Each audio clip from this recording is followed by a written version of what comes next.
আসসালামু আলাইকুম সুমন ভাই। ভাই চমৎকার একটা ম্যাচ দেখতে পেলাম ভাইয়া, অসাধারণ বল করেছেন, দুটি ওভার করেছেন, দুটি ওভারে মাত্র 4 রান দিয়েছেন, গতির বন্যা বইয়ে দিয়েছেন, প্লেয়ার্সরা বারবার পরাস্ত হচ্ছিল, দেখলাম আপনি অনেকটা হতাশ হয়েছিলেন উইকেট পাননি বলে, তখনের অনুভূতিটা কেমন ভাইয়া? অনুভূতি ভাই আসলে কি, কালকে একটা ম্যাচ খেললাম, তারপর একটু অসুস্থ আমার। এখন আমি ভাবছিলাম যে আজকে কিনা ভালো না করতেও পারি, তারপর কনফিডেন্স ছিল আর দলের সবাই সাপোর্ট করছে আর আমার বিশ্বাস ছিল যে আমি পারবো। চমৎকার বল করেছেন ভাই, আমরা দেখতে পেলাম একটা বল একদম সজোরে পায়ে গিয়ে আঘাত করেছে এবং অনেক বেশি হতাশ হয়ে গেছেন। আপনি যতটা না হতাশ হয়েছেন তার থেকে বেশি দর্শক, তো দর্শকের জন্য কিছু বলবেন কিনা ভাইয়া?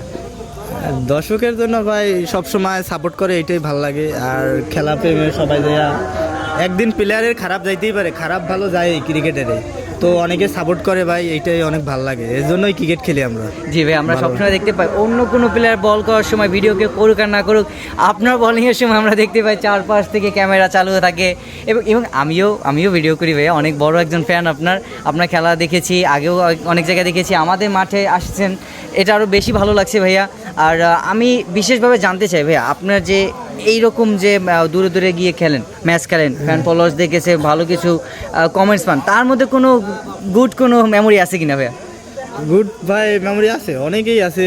তারপরে আপনার একটা ম্যাচ আছে আমার ছোটোবেলায়, সময় ক্লাস 6-এ পড়ি, তো বন্ধুদের সাথে, বন্ধুদের সাথে খেলতে গেছি, এটা সেমিফাইনাল ম্যাচ ছিল, লাস্ট ওভারে 2 রান দরকার, 4 উইকেট ছিল, 4টেই নিয়ে দিছিলাম। ও মাই গড, অনেক ওই দিনের কথাটা এখনো মনে আছে। ক্লাস 6-এ থাকা অবস্থায় 4 উইকেট, চমৎকার ভাইয়া চমৎকার। আমরা চাচ্ছি ভাই ওই ম্যাচটার মতো আরও কিছু অসাধারণ ম্যাচ আপনি আমাদের উপহার দিবেন এবং আমাদের সাথেই থাকবেন, খেলার সাথে থাকবেন ভাইয়া। ধন্যবাদ ভাই, দোয়া করুন ভাইয়া।